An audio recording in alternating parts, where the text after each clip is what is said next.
एक आदमी बस टॉयलेट की दीवार पर हाथ फेरता है और अगले ही सेकंड उसकी आंखें फटी की फटी रह जाती। उसे साफ साफ दिख रहा था कि बगल वाले वॉशरूम में एक खूबसूरत लड़की अपनी फटी हुई स्टॉकिंग उतार रही है कि लड़की दरवाजा खोलकर बाहर आ गई और उसके पैरों पर कोई स्टॉकिंग थी ही नहीं।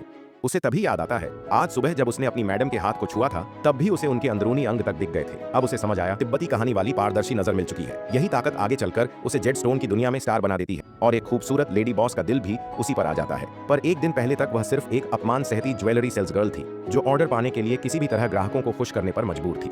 उस दिन की महिला क्लाइंट तो हद से भी ज्यादा खराब निकली। उसे इतना पिला दिया कि वो लगभग बेहोश होने वाली थी। वो बहाना बनाकर वॉशरूम भागती है पर बाहर निकलते ही एक महिला जानबूझकर उससे टकरा जाती है। वह गुस्सा करने ही वाली थी कि उसी महिला ने उसका हाथ पकड़कर उससे बचाने की विनती की। हिम्मत करके वह हीरो बनने ही वाली थी लेकिन तभी सामने आ गए कुछ गुंडे जो उसे साफ बोलते हैं दखल मत देना। गरीबी और नौकरी खोने के डर में वो चुप रह जाती और गुंडे हंसते हुए लड़की को घसीटकर कमरे में ले जाते हैं। पर उसके अंदर का इंसान अब और नहीं सह पाया। वो दौड़कर कमरे में घुसती है और जोरदार घूंसा जड़ देती है। लड़की का हाथ पकड़कर बाहर भागने लगती है पर गुंडे पीछे से आकर उसे बेरहमी से पीट देते हैं, इतना कि वो बेहोश हो जाती है। और तभी उसके चारों तरफ एक सोने का ड्रैगन घूमने लगता है। उसे लगा ये मरने से पहले का कोई सपना है, लेकिन आंख खुलती है तो शरीर पर एक खरोंच तक नहीं। उधर मैनेजर उसे ग्राहकों को छोड़े जाने पर डांटता है और तुरंत नौकरी से निकाल देता है। गुस्से में वो बोल उठती है